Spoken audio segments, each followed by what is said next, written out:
আসসালামু আলাইকুম প্রিয় দর্শক। আমি আজকে এই ডক্টর ইউনূসের অন্তর্বর্তী সরকারের কিছু সফলতার কথা তুলে ধরতে চাই।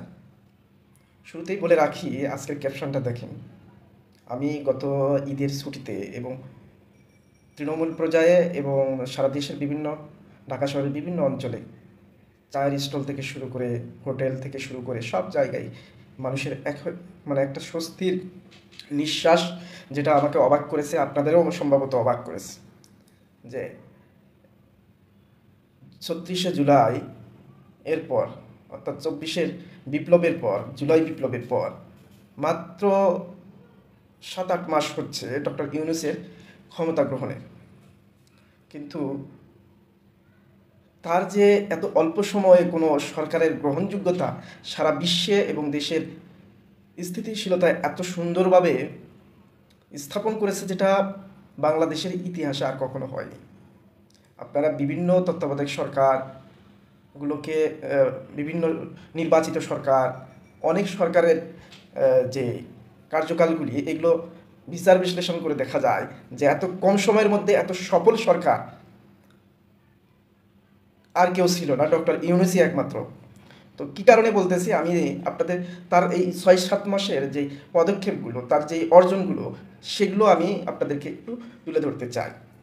মানে মিশেই এই অন্তর্বর্তী সরকার জনগণের অন্তরের সরকারে পরিণত হয়নি। এটা সত্যি, এই ক্যাপশনটা অনেক অনেক গুরুত্ব বহন করে। কী কারণে? এক নম্বর যেটা বলি, আমরা সাধারণ যারা মানুষ, মধ্যবিত্তের মানুষ, দিন দিন আনি দিন খায়, খেটে খাওয়া মানুষ, শ্রমিক, এদের অবস্থা এবং তাদের একটাই চাওয়া যে দ্রব্যমূল্য যেন মানুষের ক্রয় ক্ষমতার সামর্থ্যের মধ্যে থাকে।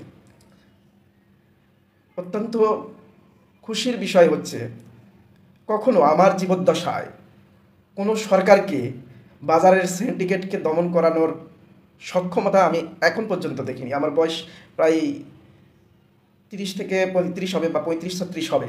এই ৩৫-৩৬ বয়সে আমি কখনো এরকম রমজান মাসে যে সিন্ডিকেট হতো, রমজান মাসকে কেন্দ্র করে বাজারের ঊর্ধ্বগতি, হ্যাঁ, রোজার যে সামগ্রীগুলো ছিল, ইফতারের সামগ্রী, চেহারির সামগ্রী, হ্যাঁ, লেবু থেকে শুরু করে সব কিছুর দাম একটা সিন্ডিকেট পুঁথিগত করে সব দ্রব্যমূল্যকে একদম হাই করে ৩ গুণ ৪ গুণ করতো। কিন্তু এই সরকার, ডক্টর ইউনূসের সরকার, এটাকে কন্ট্রোল করার শতভাগ চেষ্টা করেছে এবং শতভাগ সফল হয়েছে। আপনারা দেখবেন যে পিএস আমরা ২০০ টাকা, ৩০০ টাকা, ৪০০ টাকা ফ্যাসিবাদ শেখ হাসিনার আমলে খেয়েছি। রমজান মাস আসলে এটা আরও কয়েক গুণ বেড়ে যেত, সেটা মাত্র ৩০ থেকে ৪০ টাকা কেজি।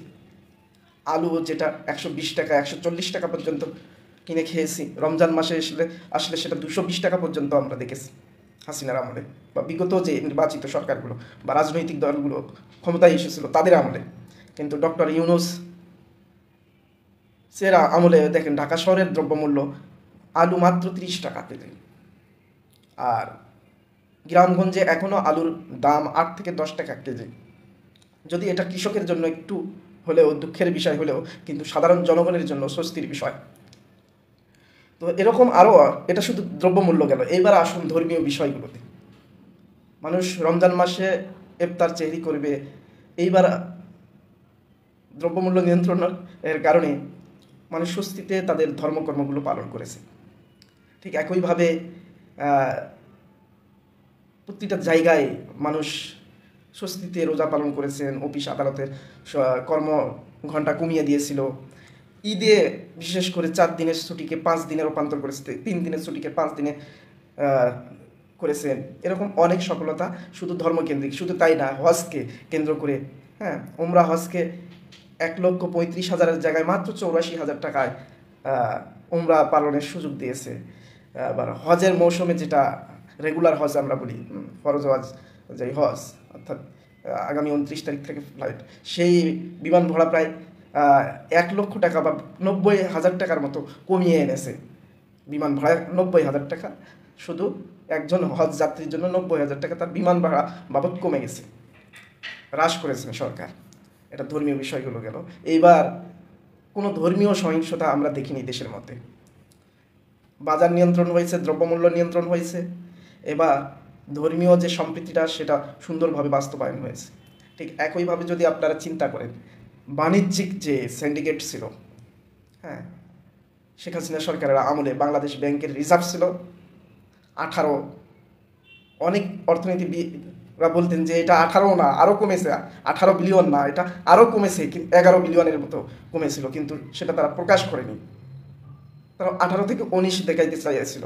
কিন্তু বর্তমান ডক্টর ইউনূসের সরকারে রিজার্ভের 27 বিলিয়ন ডলার। এটা যদি আরও 6 মাস থাকে, আমি মনে করি 50 আপ হবে, আমার ধারণা 50 আপ হবে। এটা বাণিজ্যিক। আরও আজকে যে এই ঘটনাটি ঘটেছে, এটা কত বড় সফলতা।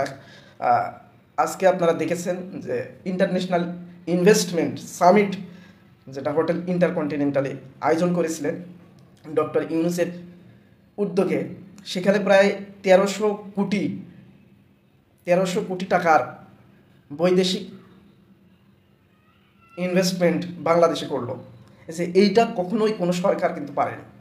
একজন তত্ত্বাবধায়ক সরকার কথা শুনলে গোটা বিশ্ব এর কাছে জ্বর এসে যায়, যে তারা কোনো ধরনের বিনিয়োগ করতে চায় না, কোনো ধরনের বাণিজ্যিক চুক্তি করতে চায় না, কোনো ধরনের কূটনীতিক সম্পর্ক করতে চায় না। সেখানে ডক্টর ইউনূস বাণিজ্যিকভাবে সফল হচ্ছে, কূটনীতিকভাবে সফল হচ্ছে, একের পর এক। বিমস্টেকে দেখলেন ব্যাংককে, যেখানে বিমস্টেকের যে সম্মেলনে, সেখানে ভারতের সাথে দ্বিপাক্ষিক আলোচনায় অনেকগুলো দুই দেশের সম্পর্ক আরও গাঢ় হয়েছে। এটা চুক্তিভিত্তিক হয়েছে, কিন্তু এখানে কোনো সার্বভৌমত্বের আঘাতকে, সার্বভৌমত্ব ক্ষুণ্ণ করে কোনো চুক্তি করেনি তিনি।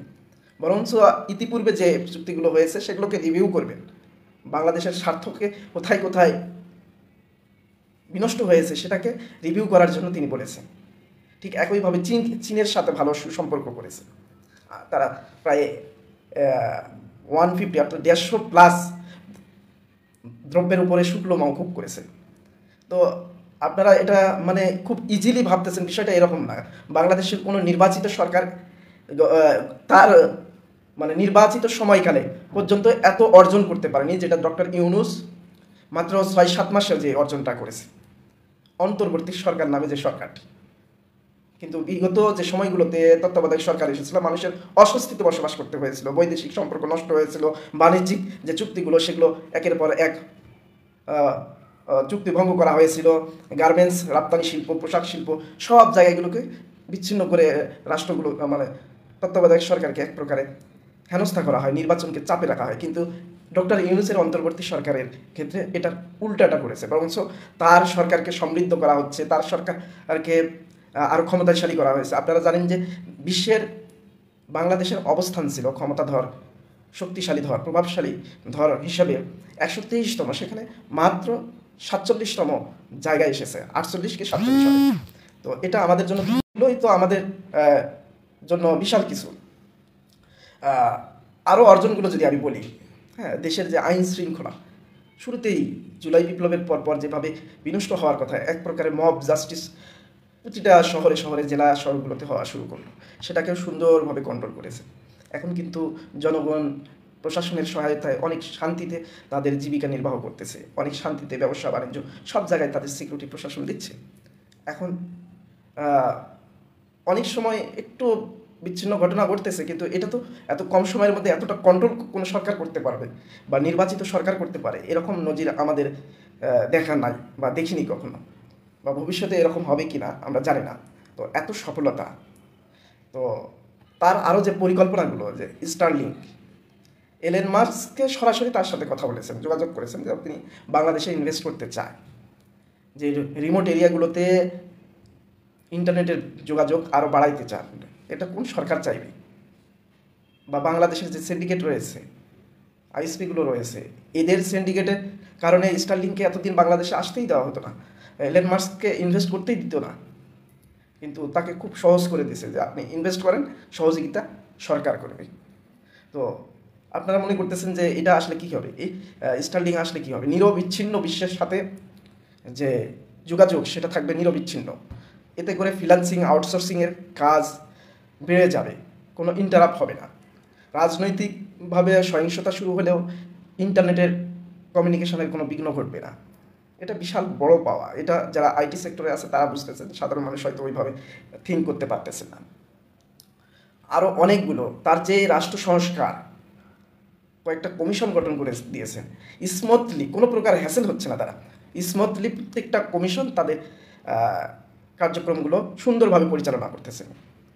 কেউ সেখানে যায় হেনস্থার শিকার হচ্ছেন না, কেউ মতামত প্রকাশ করতে যায় বাধাগ্রস্ত হচ্ছেন না, সবার যে মতামতগুলো রয়েছে সুন্দরভাবে তারা পর্যালোচনা করতেছে।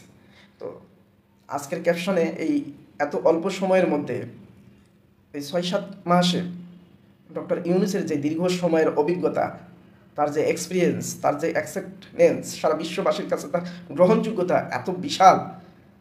তো এরকম বাংলাদেশের জন্য আমাদের খুব ভাগ্যের বিষয়, একটা গর্বের বিষয়, আমরা একজন ডক্টর ইউনূসকে পেয়েছি যার গ্রহণযোগ্যতা সারা বিশ্বে। তো এরকম একজন রাষ্ট্রপ্রধান আমরা পেয়েছি, তাকে বিভিন্নভাবে হেনস্থা করার চেষ্টা করা হচ্ছে, বিভিন্নভাবে রাজনৈতিক সহিংসতা করার অপচেষ্টা করতেছে, বিভিন্নভাবে আন্তর্জাতিক ষড়যন্ত্র করার চেষ্টা করতেছে। তো সাধারণ জনগণের উচিত হবে এই সরকারকে আরও 5 বছর টিকিয়ে রাখা, কারণ এই সরকার তো কোনো নির্দিষ্ট কোনো রাজনৈতিক দলের না। তো নির্দিষ্ট কোনো রাজনৈতিক দলকে তো তিনি সুবিধা দিবেন না, শুধু জনগণের সুবিধার কথা চিন্তা করবেন। তাহলে জনগণ কেন নির্বাচন চায়? তাদের জন্য যারা কাজ করবে তাদেরকে নির্বাচিত করতে চায়। জনগণ তো এমন একজনকে পেয়েছে, নির্বাচন এখনই প্রয়োজন নাই, কারণ এমন একজন সরকার আমরা পেয়েছি যে সবার জন্য কাজ করবে, সকল ধর্মে, সকল রাজনৈতিক দলের ধর্ম বর্ণ নির্বিশেষে সকলে সমানভাবে তাদের কার্যক্রমগুলো পরিচালনা করতে পারতেছে। কেউ মিছিল করতেছে, কেউ যায় হামলা করতেছে না, কেউ প্রোগ্রাম করতেছে, কেউ যায় বাধা দিচ্ছে না। এর চেয়ে বড় রাজনৈতিক সুবিধা সম্প্রীতি আর কে দিতে পারে? কোন সরকার দিতে পেরেছে? ইতিপূর্বে যতগুলো তত্ত্বাবধায়ক সরকার রয়েছে সে সময়ে আমরা দেখেছি যে 2 পক্ষের হামলা হয়েছে, 2 পক্ষের মারামারি হয়েছে, তত্ত্বাবধায়ক সরকারের প্রশাসন যাই সেটাকে সমাধান করেছে। এরকম কোনো ঘটনা এখন পর্যন্ত দেখিনি। তো দীর্ঘদিন না, দীর্ঘ 5 বছর যদি ডক্টর ইউনূস রাষ্ট্র পরিচালনা করতে পারে না, আমি আশা করি ফ্যাসিবাদের, অন্যায়ের, অনিয়মের সকল দরজাগুলো উনি বন্ধ করে দিয়ে যেতে পারবেন। তো আমি আমার পক্ষ থেকে সবাইকে আহ্বান করব, এই সরকারের সফলতাগুলোকে ভালোভাবে গ্রহণ করুন, সরকারকে সহযোগিতা করুন, যাতে করে ভবিষ্যতে আমাদেরকে আর কখনো যেন কোনো সরকারের দ্বারাই নির্যাতিত না হতে হয়, কোনো সরকারের দ্বারাই হামলা মামলার শিকার যেন না হতে হয়, কোনো রাজনৈতিক দলের, প্রশাসনের দ্বারাই যেন আমরা কখনো অপদস্থ না হই। তো আপনারা দেখেছিলেন গত 70 বছরে আমরা কতটা নির্যাতন, নিপীড়নের মধ্য দিয়ে রাজনীতি করেছি। হ্যাঁ, তো এগুলো থেকে তো আমাদের শিক্ষা নেওয়া উচিত। এই সরকারকে অবশ্যই আমরা সহযোগিতা করব, এই সরকারের সফলতাগুলোকে অবশ্যই আমরা গ্রহণ করব। ভবিষ্যতে যে সফলতাগুলো, যে পরিকল্পনাগুলো করতেছে সেটা অবশ্যই আমাদের জন্য কল্যাণ বয়ে নিয়ে আসবে, এই কামনায় শেষ করছি। আল্লাহ হাফেজ, ধন্যবাদ সকলকে।